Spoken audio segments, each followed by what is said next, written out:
5 things you didn't know about Andy Samberg. Live from New York, it's Saturday night. SNL has been running for longer than most of us have been on this plane of existence. The secret to the show's good health lies, without the shadow of a doubt, on the generations upon generations of talented comedians that have been part of its ranks over the years. Chances are your favorite comedians started their career on the show.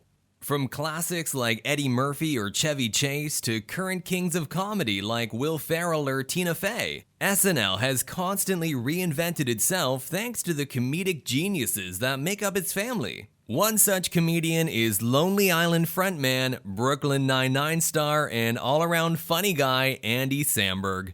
His irrepressible energy, his ridiculous expressions, and his insane parodies of pop culture became a lifeline for Saturday Night Live in the early aughties. Since then, Samberg has become a bona fide actor with movies like Celeste and Jesse Forever, or the more recent rom-com Palm Springs. Still, most people know him as prankster police officer Jake Peralta, or better yet, Connor for Real. Despite being one of the foremost faces of American comedy, not many people know the real man behind the class clown. Trust us, behind Samberg's silly shenanigans lies an endless amount of talent and a warm, beating heart. Ahead of Brooklyn Nine-Nine Season 8 release at the tail end of this year, let's take a minute to learn about the man behind the goofy grin. If you want to know what Jake Peralta is up to in his spare time, keep watching to find out 5 things you probably didn't know about Andy Samberg. And remember, the best way to show your appreciation is by liking this video and subscribing to our channel. Once you've done that, make sure to hit the bell icon to get notified every time we upload some new content. Staying up to date on the latest Hollywood news is only a couple of clicks away. Number 5. He changed his name when he was only 5. By now, we've gotten used to finding out that pop stars' stage names tell a different story than their IDs. Cher's name is Sherilyn, Lady Gaga actually goes by Stephanie, and Bono's name is Paul. Even pop star's own Connor Frail bothered to spell his stage name differently. When it comes to a comedian like Andy though, you would expect him to have kept his original name. Well, if you did, you were wrong. Andy was actually born David A.J. Samberg. His name change came early in life. It was a decision he made on his own when he was only 5 years old. Little David didn't like his given name, so he made up his mind that he was going to be called Andy from then on. According to himself, his hippie mom was down for the change. Thus, a star was born and then renamed. Don't take that hippie mom comment as a sign that Andy was raised in a flower child commune. Samberg actually comes from an illustrious family that includes people like U.S. Senator Tammy Baldwin or industrial psychologist Alfred Marrow. With such a background, Samberg struck out on his own pretty early. But family is not the only influence. His desire to forge his own path might have had to do with the friends he grew up with. One of them was a classmate of his from elementary school, a certain girl by the name of Chelsea Peretti. That's right, Gina and Jake went to school together. No wonder they share that kind of rapport on the show.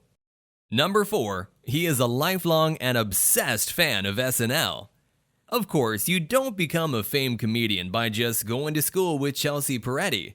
Samberg first became passionate about the world of comedy at the age of 8. One night, he started watching Saturday Night Live and he became obsessed with it. So obsessed, in fact, that he only stopped watching once he himself became a writer on the show. Andy's all-consuming love for comedy came with its fair share of criticism. Teachers accused him of getting too distracted to focus on his schoolwork, and his parents tried to control his TV-watching habits. He even had to sneak past them to watch SNL. And it was a good thing he did. Being a fan of the show became a sort of extracurricular activity for him. The subject was, of course, comedy. Once he started high school, Andy finally found an outlet to release his creativity and his fondness for funny stuff. His creative writing classes were the only ones where he actually paid attention and put all the necessary time and effort. Not only that, he found 2 ideal partners in crime called Jorma Taccone and Akiva Schaffer. All 3 of them started coming up with sketches to perform in front of their schoolmates. If Jorma and Akiva's names don't ring a bell, it may be just because you know them as The Lonely Island. Alexa, play me some hot garbage. Shuffling songs by The Lonely Island. Mr. Samberg, thanks for coming to your performance review. The Lonely Island never stopped collaborating since then, but Andy continued his higher studies at the Tisch School of the Arts. He got a degree in experimental film. So, SNL and experimental film, we think we finally have an explanation for Hot Rod's legendary cool beans scene. Cool. Beans. Cool. Beans. Beans. Cool. Beans. Cool. Number 3, he owes his career to Jimmy Fallon. If Andy had followed through on his degree, we might have gotten a completely different version of the Samberg we all know and love. Luckily, he was too fond of making comedy sketches with Jorma and Akiva.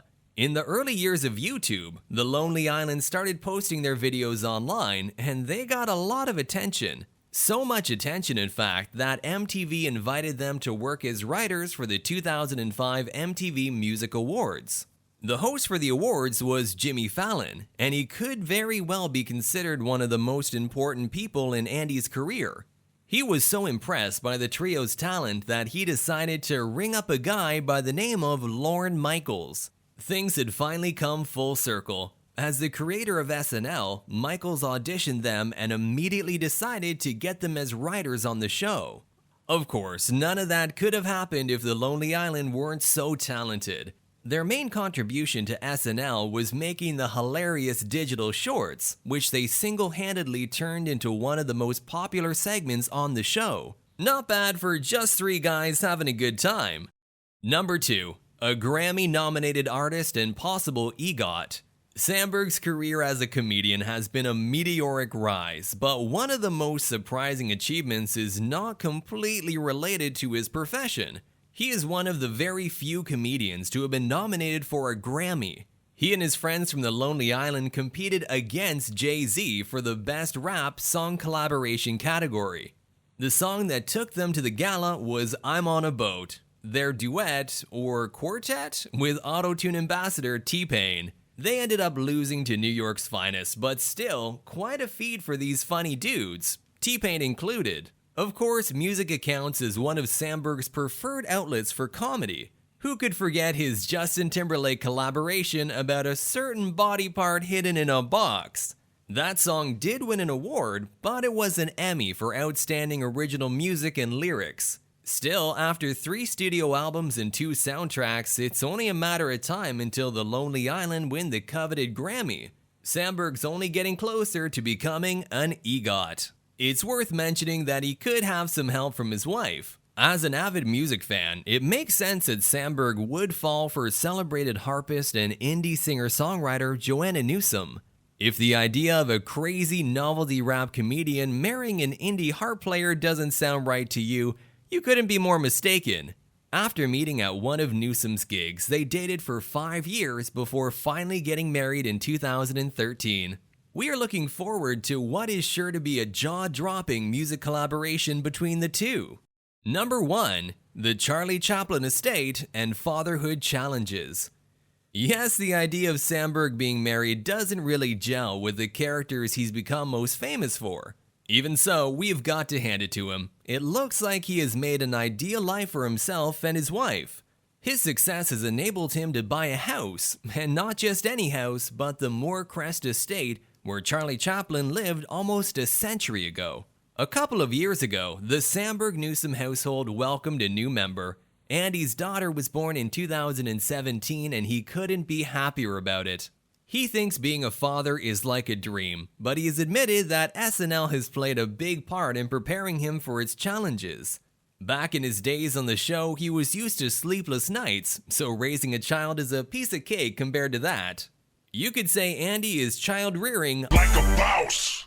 That's all we have on Jake Peralta, that is ultimate hot rod and pop star Andy Samberg. If you have any additional fun facts about him, tell us what you know in the comments section below. Also, remember to like this video and subscribe to our channel. If you want to keep up with the news and fun facts on your favorite stars and celebrities, hit the bell icon too. You'll get a notification every time a new video is up on our channel. Thanks for watching, and see you soon!